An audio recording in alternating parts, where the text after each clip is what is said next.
murakoze kumuha uyu mwanya kugira ngo tuganire n'abanyarwanda kuri aya mabwiriza. Icyambere na mbere dukwiye kwibaza ni impamvu ya mabwiriza yaje aka kanya. Ubwo turibaza uteze umuntu agiye kujya ashigisha mu rugo akagage cyangwa agasura agendeye ku mabwiriza. Yego. Murakoze.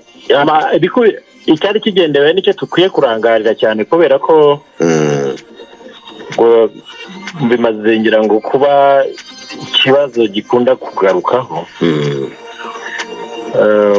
Ariko mpereye vuba cyane mu kwezi kwa kabiri k'uyu mwaka twagize abantu bapfuye bazize kunywa inzoga zirimo uburozi. ngira ngo murabyibuka mwese byabaye Bugesera aho twapfuje abantu bagera kuri 27. Yego. Ejo bundi mu kwezi kwa gatandatu nabwo twagize abantu bagera kuri 14 mu karere ka Nyabihu cyane na Rubavu nabwo bazize kunywa inzoga zanduye. Hirya no hino mujya mwumva abantu ngo banyweye ubushera, ikigage, imitobe bakarwara bakajya mu bitaro. Ngira ngo ibya nyuma tubiheruka mu karere ka Ngoma. Iyo ugiye gukurikirana rero ukareba ibyo byose bihuriye ku bihuriye yuko abantu icyambere na mbere bakoresheje uburozi mu gutegura cyane cyane inzoga, ijambo ko riremereye cyangwa se bateguye ibyo kurya cyangwa ibyo kunywa byanduye. Iyo rero urimo upfusha abantu bangana gutyo kubera banyweye inzoga zirimo uburozi cyangwa se bateguye ibyo kurya, amafunguro, umutobe n'ibindi, ugasanga birimo ibintu byabatera uburwayi tukageza nubwo dupfusha abantu, byari ngombwa yuko hagira igikorwa. Ibi twashyize mu mabwiriza rero ni ibisanzwe kuko birahura n'ibikorwa mu ngo zacu ndetse n'ibigenewe umuco gakondo wacu tumenyereye. Gusa byari ngombwa ko dushyiraho umucyo kugira ngo tumenye ngo n'iki wakwirinda, n'iki wakoresha, wakora iki mu gihe ugize ibyago.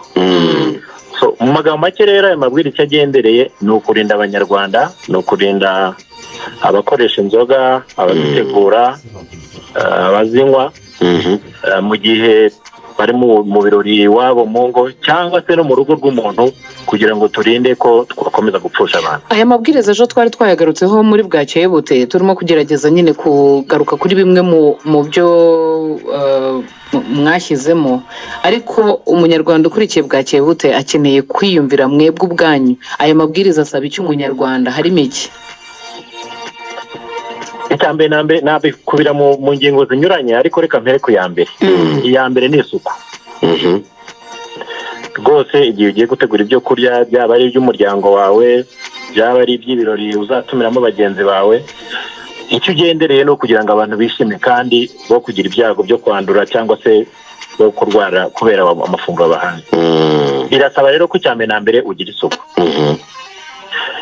Ntagiye mu magambo menshi, isuku tuba tuvuga n'iki? Ni isuku y'aho ukorera, ni isuku y'ibikoresho ukoresha, ni isuku y'ibikoresho uzaheramo, uzagaburiramo amafunguro cyangwa uzatangiramo ibyo kunywa, ni isuku ku mubiri cyane cyane.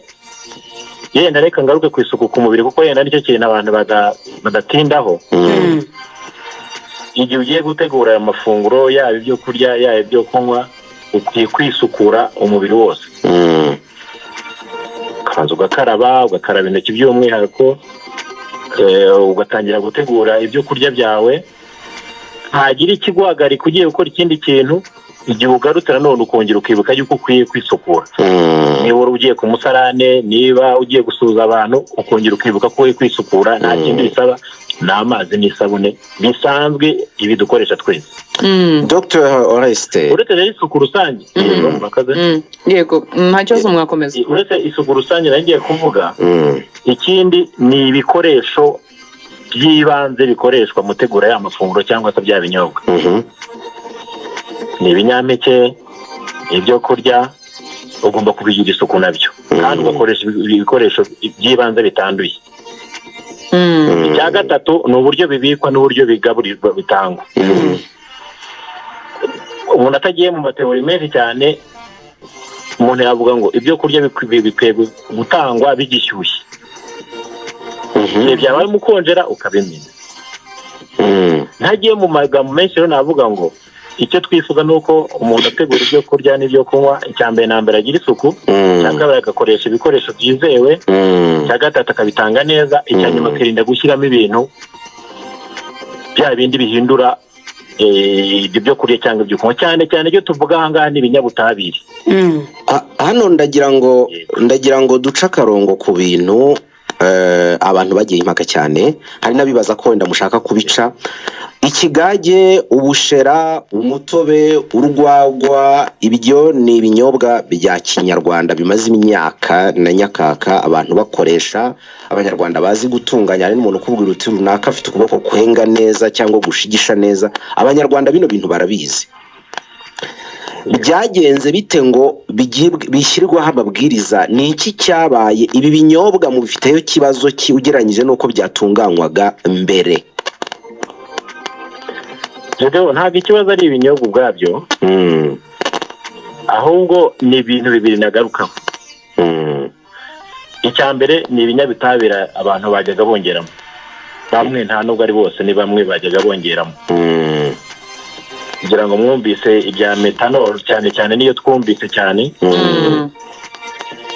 icya kabiri ni isuku nkeya biba byateguramo ariko ndagira ngo rwose ntange umucyo kuri iki kintu ntabwo amabwiriza agenderewe guca ikigage ubushera imitobe ibi binyobwa bya kinyarwanda ntabwo ari cyo kigenderewe ahubwo ikigenderewe ni ukugira ngo twirinde kubivangavangira no kubivangira cya kabiri twongere isuku mu kubitegura kugira ngo twirinde gutera indwara ababikoresheje iyo yego nari ngiye kumubaza tukiri kuri ibyo binyobwa n'ubundi ni gute yamenya ko abo babiteguye ni gute yamenya ko byangiritse cyangwa se bitakimeze neza ku buryo wenda ashobora kutabiha abatumirwa be cyangwa se abashyitsi be murakoze promese iby'ingenzi ni kwirinda yuko iyo utabivangiye wabiteguye neza ikindi dushyiraho umucyo ni igihe cyo kubitanga niba uzi ko ufite abashyitsi bawe ukarara uteguye amafunguro yawe uzabagaburira umunsi ukurikiyeho ibyiza ni uko wabitegura ugiye kubiha abakuganye kuko iyo ubibitse ntubibike ufite firigo birangirika muri ayo mabwiriza mwabonye yuko twanashyizemo n'igipimo cyiza cyo gushyira muri firigo kugira ngo wizere yuko byaba byo kurya byawe bitangiritse niba ari ibiribwa byagenewe gukonjeshwa cya kabiri hari ibintu bitabeshya ibyo kurya byazanye uruhumbu ibyo kurya byanutse ibyo kurya byagaze hari amagambo twese dusanzwe dukoresha asobanura ko ibyo kurya byangiritse cyangwa se ibyo kunywa byangiritse ibyo kurya byagaze twese tuzi icyo bivuze yego ntabwo ari ibyo kurya byo guha abantu ubundi dutanga amabwiriza avuga yuko ntidukwiye kurenza amasaha 2 dufite ibyo kurya byateguye bitari muri firigo nyuma yaho ukabigaburira abantu kuko haba harimo ibyago y'uko mikorobe ziyongereyemo zishobora gutera abantu uburwayi rero aya mabwiriza reka tuyafate mu buryo busanzwe asobanuye mu magambo yoroshye agendeye mu byo dusanzwe dukora umunsi ku wundi ku buryo kuyashyira mu bikorwa rwose biroroshye kandi twumve ikigenderewe ko ari ukurengera ubuzima bw'abantu hanyuma hari kuba amabwiriza ariho wenda biranafasha n'umuntu kugira ngo niba agiye kugira icyo ategura n'amafunguro mu rugo wamugani nk'uko mwari munamaze no kubikomozaho amenye ngo amafunguro yujuje ubuziranenge akwiriye gutegurwa ate cyangwa se ashyikirizwa abayateguye ryari ariko cyane cyane nka bya bindi noneho biri buze guhabwa abantu benshi mwatubwiraga muti wenda nk'izi nzoga zihabwa abantu benshi hari abo twagiye tugira ibyago zigahitana ubuzima bwabo ayo mabwiriza azakurikiranwa nande bigenda bite cyangwa uyu muntu azabibazwa gusa ari uko ingaruka zamaze kugera kuyashyiraho ni kimwe ariko azakurikiranwa nande murakoze bibyo aya mabwiriza azakurikiranwa n'ubuyobozi bw'umudugudu. Impamvu twashyizeho umudugudu twumvaga yuko ni rwo rwego rw'ubuyobozi rwegereye umuturage rutazasaba ngewe wateguye kwakira abashyitsi banjye gukora urugendo gutega moto yo gusaba uburenganzira. Ikindi twumvaga n'abashinzwe kuyakurikirana bari hafi aho ngaho ku buryo kumubona no kubabona byoroshye. Amabwiriza rero twateganyije yuko umuntu wateganyije ibirori byo kwakira abantu abimenyesha komite y'ubuzima ku mudugudu.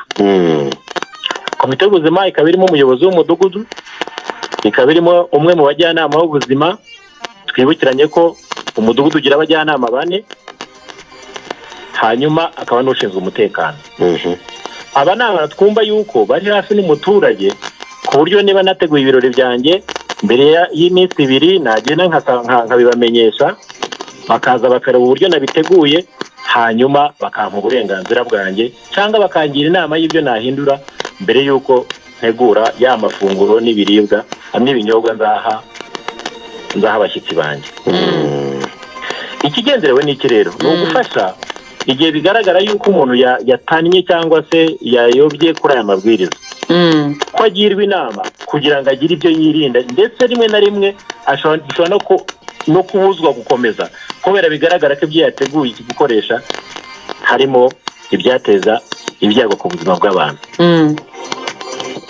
Ikindi byaragaragaye yuko kimwe mu byateje ibyago byo gupfusha abantu kuko abantu banywaga ibi byo kurya, ibyo kunywa cyane cyane ibinyobwa birimo uburozi, byarwara ntibihutire kujya kwa muganga, tukamutakaza kubera ko yatinze kugera kwa muganga. Mu gushyira mu bikorwa aya mabwiriza turifuza yuko mu gihe tugize ibyago umuntu akaba yagira ingaruka kuri aya mafunguro cyane ibyo kunywa, amakuru yamenyekana hakiri kare kugira ngo ashyikirizwe kwa muganga avurwe akire. Mu by'ukuri navuga ngo ni ibintu bigendewe. Cya mbere na mbere ni ukorohereza umuturage kubona uburyo bwiza bwo gutunganya amafunguro n'ibyo kunywa yateguye, ariko n'igihe tugize ibyago tukagira amakuru ku gihe atuma dufasha kurengera ubuzima bwabo. Hari aho muri aya mabwiriza mwagiye mushyiramo ibintu by'umuntu yakwita nka detail cyangwa uburyo burambuye bwo gusobanura ibintu, mugavuga muti hari usanga hari ibintu birimo DDT ni umuti wica udukoko twangiza imyaka nko guhungira n'ibindi. Hari abantu batekereza ko mwaba mukabije cyane kuvuga ko hari ibintu abantu barya birimo DDT. Mwagiye mubona bimenyetso ki ku bijyanye n'ibi bintu biba biri mu biribwa cyangwa ibinyobwa byakwangiza ubuzima? Mu gihe twagiraga ibyago tukagira abarwara cyangwa se abitaba Imana, hari ibipimo byafatwaga bikajyanwa mu kigo cy'igihugu gishinzwe ibimenyesho by'ikoranabuhanga, Rwanda Forensic FDA, Forensic Institute, Rwanda Forensic Institute. Aha rero ibyo bapima cyane cyane bareba ibinyabutabire biri muri bya byo kurya cyangwa se muri bya byo kunywa. So twasanzemo cyane ikintu cyagaragaye ni metanol mu byo kunywa. Ariko cyane nanone tuzi neza yuko hari imiti cyane yica udukoko ikoreshwa mu guhungira. Ntabwo tuvuga ngo iyi miti Minisiteri y'Ubuhinzi itanga urutonde rw'imiti ikwiye gukoreshwa mu kubika ibiribwa cyane biriya bihungirwa. Ariko igihe ugiye kurya cyangwa gutegura amafunguro, dusaba yuko ubanza ukoza bya biribwa cyangwa se bya binyampeke kugira ngo wizere ko bya binyabutabire bitaza kuza mu byo kurya mu mafunguro. Ibyo nabyo mwabisanzemo, ibyo byo guhungira mwabisanze mu myaka mu bimenyetso bimwe na bimwe? Oya, ntabwo nabo twabisanzemo cyane ko DDT yongera ngo yaranaciwe, ariko bivuga yuko biramutse wakoresheje umuti wari wose mu guhungira, ibuka kubanza gutunganya bya binyampeke, ubironga ku buryo buhagije n'amazi meza, kugira ngo ya miti itazagaragara mu mafunguro kuko tuzi neza ko igira ingaruka ku buzima bw'umuntu.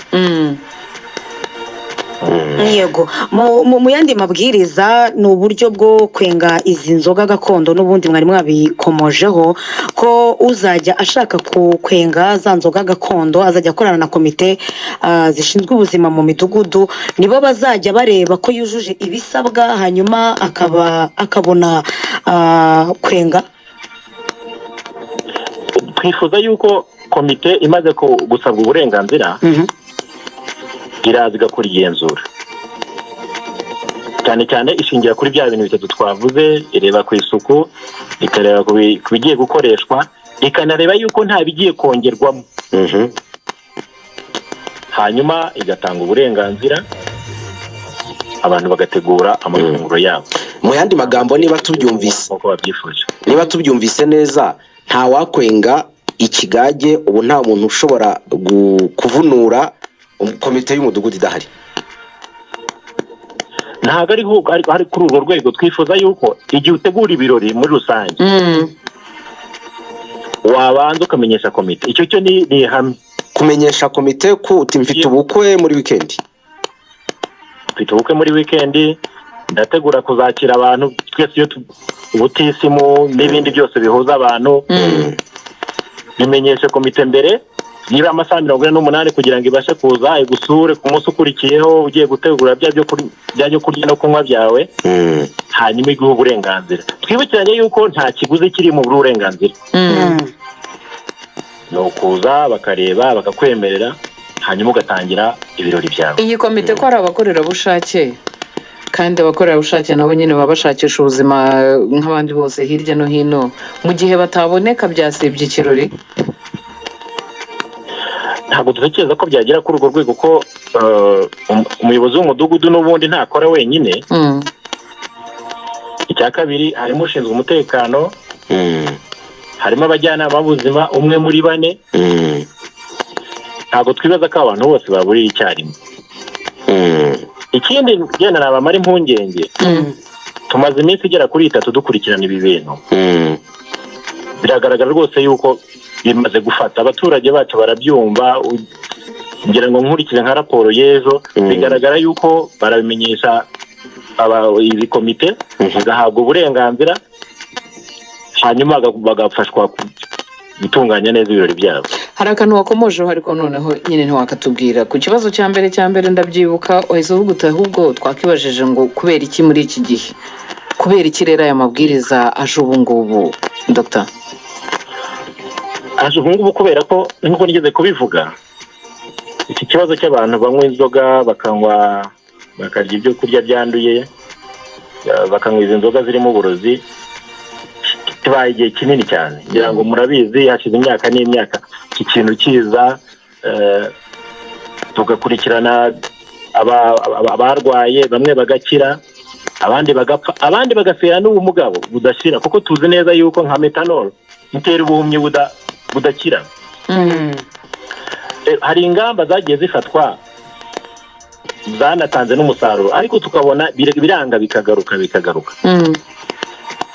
Ikibazo cyari ukuvuga rero ngo ni iki twakora kinyuranye cyunganira ibyakorwaga uyu munsi kugira ngo twizere yuko turinda abanyarwanda kwandura, kurwara, gupfa bazize ibiribwa n'ibyo kurya bateguriye mu ngo zabo. Hagombaga rero amabwiriza twese duhuriyeho, ayobora wa wundi ubitegura, ayobora abashinzwe gukurikirana ubuzima n'umutekano bw'abaturage, ndetse n'abashinzwe gukora investigation igihe hagaragaye yuko hakoreshejwe uburozi. Icyo ni icya mbere. Icya kabiri, muribuka yuko twinjiye muri cya gihe twese tuba dufite ibirori, abana babatizwa, abakomezwa, ubukwe. Muzi ko guhera mu kwezi kwa 6 kugera mu kwezi kwa 9 kwa 10 tuba dufite ibirori twe ahantu henshi. Rero ikigendere ni uko tutazongera kugira umuntu uzira izo nzoga cyangwa se akazira ibyo kurya byateguranywe umwanda dushobora no guhitana ubuzima bw'abantu. Ariko ntabwo ari ikintu cy'umunsi umwe. Turifuza ko ubuzima bw'umuturage wacu, umuturage wacu yagiye gutegura amafunguro akibaza cya kibazo, nateguranye isuku, nakoresheje ibikoresho by'ibanze byuzuye, nta bintu nakoresheje by'ibinyenganda biva mu nganda bishobora kugira ingaruka ku buzima bwanjye. turifuza ko umuco wacu bikaba ubuzima, ntibibe cya kintu twakoze kubera ko twapfushije abantu. Ese hari fomu twagiye tubona mu minsi yashize zakwirakwiriye ku mbuga nkoranyambaga, inyandiko zigaragaza ibyo umuntu yuzuza iyo agiye gutunganya ayo mafunguro. Ziriya nimwe mwazishyize hanze cyangwa ntawe muhuriye nazo? navuga ko zari initiatives z'abantu cyangwa se z'inzego z'ubuyobozi hirya no hino mu turere, bashaka gushaka ikintu cyatuma babona igisubizo ku kibazo babonaga. Aya mabwiriza rero aje ahuza ibyakorwaga byose kandi atanga umucyo mu bikwiye gukurikizwa kugira ngo turinde abaturage. Aba bantu ariko banenga n'abavunura, harimo abatabikora nk'ibirori byo mu rugo gusa, hari ababikoramo ubucuruzi, business. Afite akabari ku muhanda aho umuntu wese ahingura akifatira agacupa cyangwa akajerekani kagwa cyangwa akagajya bariya bazajya bagenzurwa batebo. Iki cyiciro rero kimwe ndetse n'ababikora ku rwego rw'inganda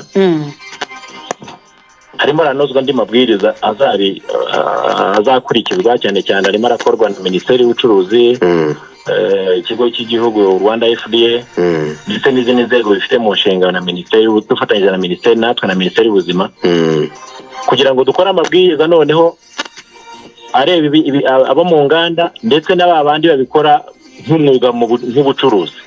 Kuko hajemo ikintu cy'ubucuruzi hagomba gutanga amabwiriza atabangamira ubucuruzi, ariko nanone arengera umuturage. Ariko na mbere y'uko ayo mabwiriza hari n'ubundi utuburi dufite amabwiriza y'isuku, ibyo bakwiye kuba bakurikiza kugira ngo babashe gukora business yabo batabangamira ubuzima bw'abaturage. Ubwo ibyo twavugaga mu kanya kashize mwadusobanuriraga, ntabwo bireba wa muntu uvunura agashyira ishara ku idirishya cyangwa ikirere abwira abantu ngo baze abapimire? Navuga yuko amureba ku rwego rw'ubitegura. Iwanjye ngewe kwa Tuganezu urimo renga ibijerekani 3-4 nzajya kugurira iwanjye mu rugo, ari amabwiriza arahagije kugira ngo wumve uburyo nzabitegura. Ariko ikiyongereho yenda kitari muri aya mabwiriza ni kwa Bibio ubicuruza noneho. Hari andi mabwiriza y'inyongera arasanzwe ariho, ariko hari n'andi arimo anozwa kugira ngo tuzizere yuko noneho nta kintu na kimwe twasize inyuma tutarebye. Ikindi ni rwa ruganda rubikora mu rwego rwa industrial production, processing. Abo bose harimo aranozwa amabwiriza yuzuye kugira ngo turebe ko nta kintu na kimwe kibagiranye. Yego, ese hari ibihano bihari ku muntu uzajya uba atubahirije aya mabwiriza mu rugo, mu ngo, mu baturage? Kugeza uyu nguyu amabwiriza nta bihano byihariye yashyizeho, cyane ko twumva yuko nta nubwo byagombye kubaho rwose. Ariko inzego Minaroke n'inzego zegereje abaturage, uturere, bashobora gushyiraho andi mabwiriza biramutse bigaragaje ko ari ngombwa ko hashyirwaho ibihano. Hanyuma rero aya mabwiriza mwari muvuze muti mu buryo hashobora gushyirwaho ibihano. Reka turebe noneho kuri wa wundi ufite ibirori mu rugo, arabatirisha, afite ubukwe se, uko byagenda uko ariko kose, ariko bigaragaye ko yarenze ku mabwiriza, we bizagenda bite? Nubwo wenda ikigenderewe ari uko bikwiriye guhinduka umuco kurusha ko bikwiriye kuba itegeko, ariko wa wundi utabyubahirije kandi bikaza kugaragara ko hari ingaruka byagize, we bizagenda bite? Igihe bigaragaye yuko atubahirije amabwiriza, ariko nanone bikaba binagaragara ko ibyo kurya yateguye, ibyo kunywa yateguye bishobora kugira ingaruka ku buzima bw'abantu, wenda byanazigize. Icya mbere na mbere tuzatabara abagizweho ingaruka. Nicyo kintu kigomba kubanza mbere y'uko dutekereza ibihano. Icya kabiri, ibyasigaye bitarakoreshwa bizamenwa kugira ngo bidakomeza kwangiza. Icya gatatu, dufite inzego zishinzwe iyubahirizwa ry'amategeko n'amabwiriza. Ntabwo ndi umunyamategeko nsobanukirwe neza igihano cyakurikizwa, ariko muzi neza ko urwego rw'igihugu rushinzwe ubugenzacyaha rwinjira muri ibyo bintu basanga harimo ibyaha abantu baganwa kugira amategeko. Ikintu turimo turabibariza Dr. Oreste nuko buriya hari nk'umuntu byumva agahita avuga ati umusururu twarawunyweye mu mateka y'iwacu reka njyewe nanazwiho no gukora umusururu mwiza ibintu nk'ibyo ngibyo, ariko ku buryo byibuze yumva uburemere bwabyo ari uko yumvise ingaruka biba bishobora kuba byagira. Iki nicyo turimo turabibariza kugira ngo noneho nyine mu bidusobanurire neza. Kumva uburemere bwabyo rero ntibikwiye kureberwa mu bihano byakomoka kuba wanyuranyije n'amabwiriza, ahubwo uburemere bukwiye kumva kuvuga ngo wa muntu natumiye yewe ubwanjye n'umuryango wanjye tugiye gukoresha bino biribwa na bino binyobwa, abantu ko bakunda kuki nakora ibintu bibagiraho ingaruka. Ariko nk'uko mubigarukaho, igihe byagaragaye ko umuntu yarenze ku mabwiriza ku bushake, ngira ngo inzego z'ibanze zishinzwe imiyoborere y'abaturage bazashyiraho ibihano byakurikizwa. Ariko kugeza uyu munsi ntabwo twifuza yuko abantu bakurikiza amabwiriza kubera gutinya ibihano, ahubwo kuyakurikiza kubera kumva icyo agamije, ariko kurengera ubuzima bwacu twese nk'umuryango nyarwanda. Dr. Tuganeza, reka tugushimire cyane, murakoze gushyira umucyo kuri aya mabwiriza, wenda azagenda n'amanuka abantu bayabone kurushaho.